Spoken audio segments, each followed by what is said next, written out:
This year, I picked up 72 new credits, going across the upper Midwest, into Canada, hitting some new parks there, riding some elite new coasters, and then doing something I've never done before. Get on a plane and cross the Atlantic, riding coasters in 3 different countries across Europe. Of those 72, a few of them crashed my top 50, but this video isn't really about that. This is really about coasters that exceeded my expectations. Sometimes that does apply to the best coasters, but not always, so just keep that in mind. I picked out 15 coasters that fit the bill, so let's count them down. Of the coasters I rode for the first time this year, these are the biggest winners.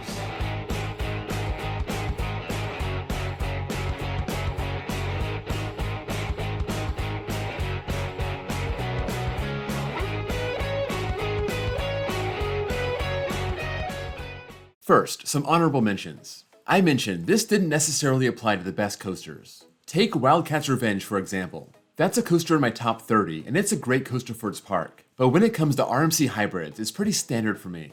I know some people love this and rank it in their top tier, but for me, it's mid-tier. Same with Wildfire at Kilmartin. Awesome ride, but I thought it fell short of its potential. Not quite loser status, but doesn't belong on this list.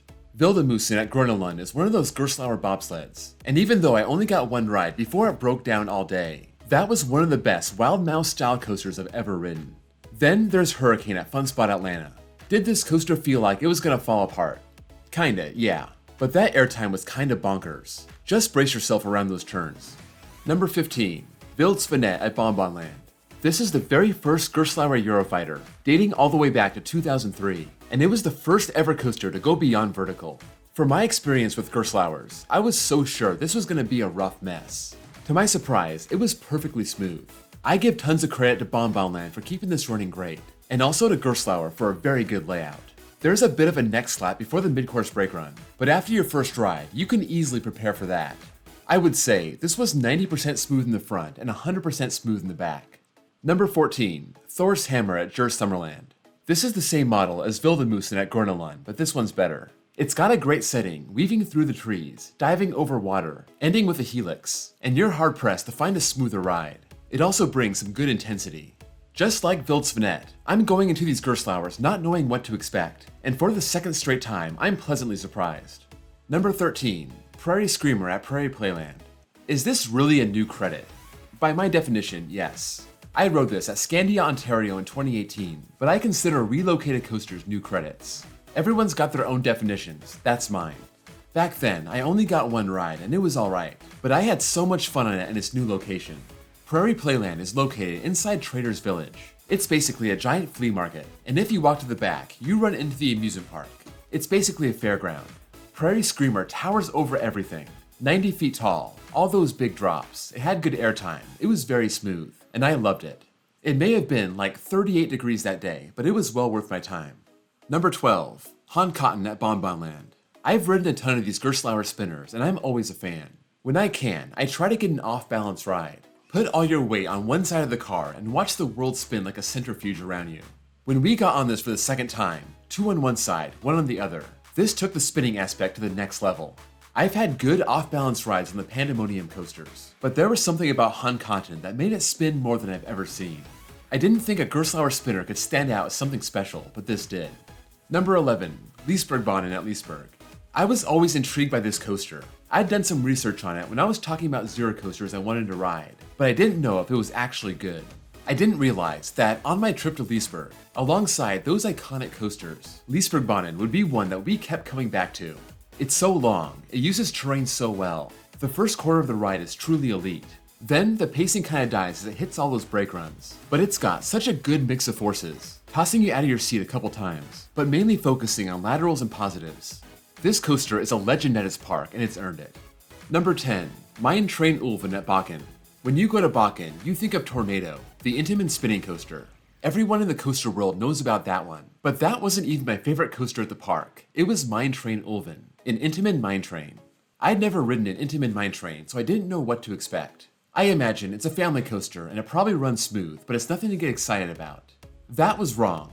This is relentless. It's got some crazy tight and fast turns. It's got trees right in your face. Literally, watch your face in those branches. And it makes you wonder what a family coaster really means.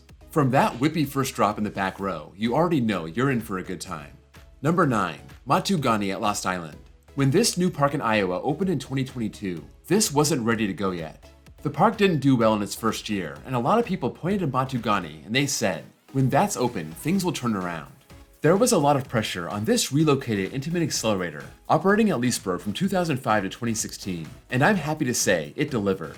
It doesn't have much track, only about 1,400 feet, but still feels like it's a complete ride. It doesn't have much speed, only maxes out at 46.6 miles an hour, but that launch packs a punch. It's got airtime, it's got hang time, it's got positives. It packs a ton of forces into its short layout, and this is the perfect headliner ride for Lost Island. For a park that doesn't have a lot to offer in terms of thrills, they needed this to come through, and it does. Number 8, Dragakongen at Jers Summerland. Just like Mine Train Ulven, here's another intimate family coaster that I've never seen before, this one being suspended. It looks like Vekoma, but it's got its own custom layout, and I heard it was super rough, but it was just fine. Right from the start, you get a tire-propelled launch into a themed dark section. Very cool effects all around. Then you rise up 98 feet and go into your 2,700-foot course. So many low-to-the-ground elements, tight turns. It feels like a long ride. This is such an unappreciated gem at Jers Summerland. Everyone talks about Piraten, but don't forget about this. Number 7, Monster at Groenelund. You don't see too many B&M inverts pop up, but in 2021, Groenelund added one. This is a tiny park with no room to spare, so they built the station underground, and all the elements take place over the footpaths. It's such a roller coaster tycoon move, you can't help but to laugh.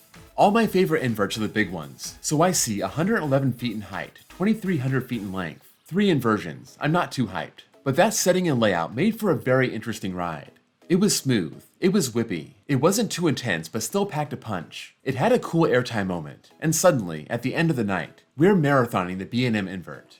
I didn't expect that, but Monster made it worth it. Number 6, Thunder Coaster at Tusenfryd.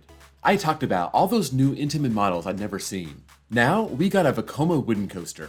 These are extremely rare, and now we got this one that's 105 feet tall, 3,100 feet long, and it uses Timberliner trains.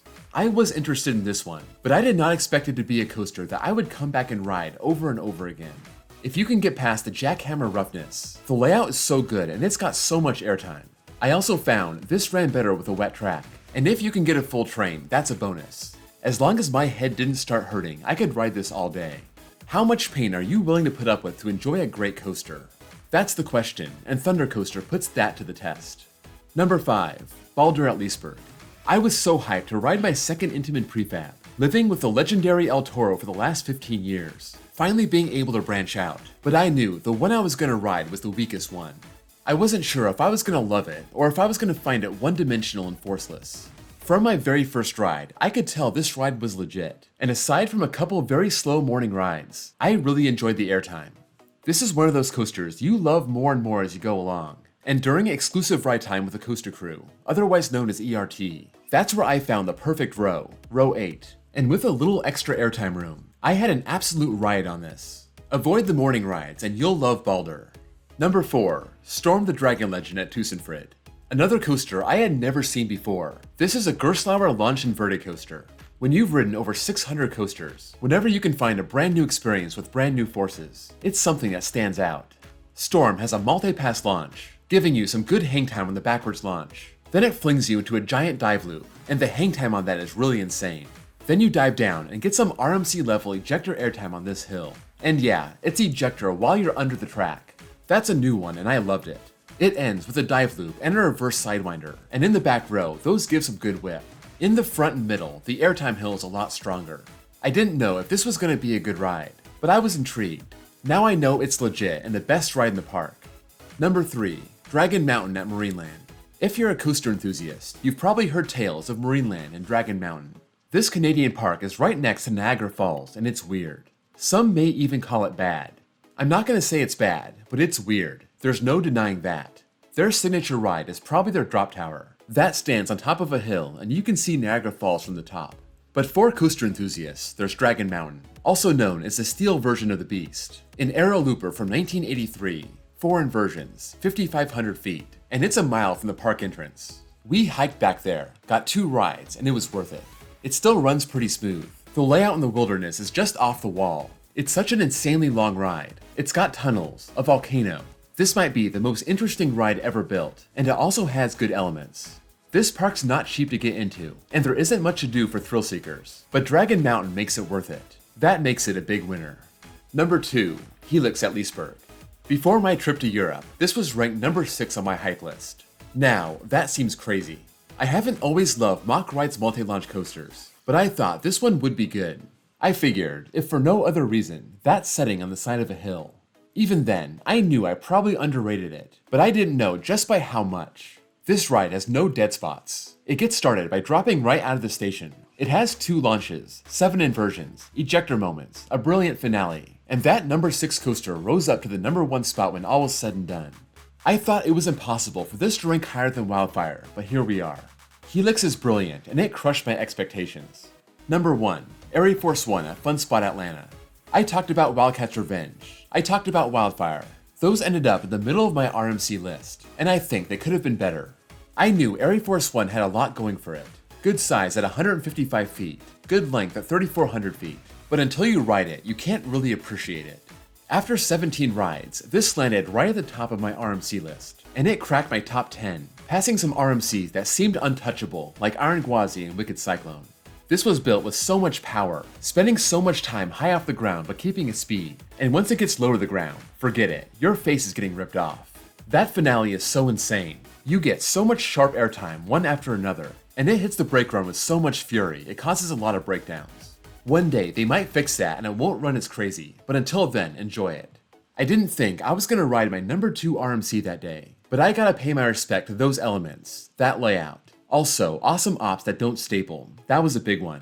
And this ride is awesome in the middle of the train. You don't see that too often. Anytime you find a new coaster to break into your overall top 5, that's the ultimate winner. That's all for this list. If you got to ride any of these coasters, let me know what you thought in the comments below. Come back later this week for the biggest losers of my new for 2023 credits. Before you go, don't forget to drop a like. And if you're new here and want to see more like this, please give me a sub. Also, check out my second channel where I post copyright-free off-ride footage, and my baseball channel if you like videos like this, just in baseball form. Thank you all for watching, and I'll see you all next time.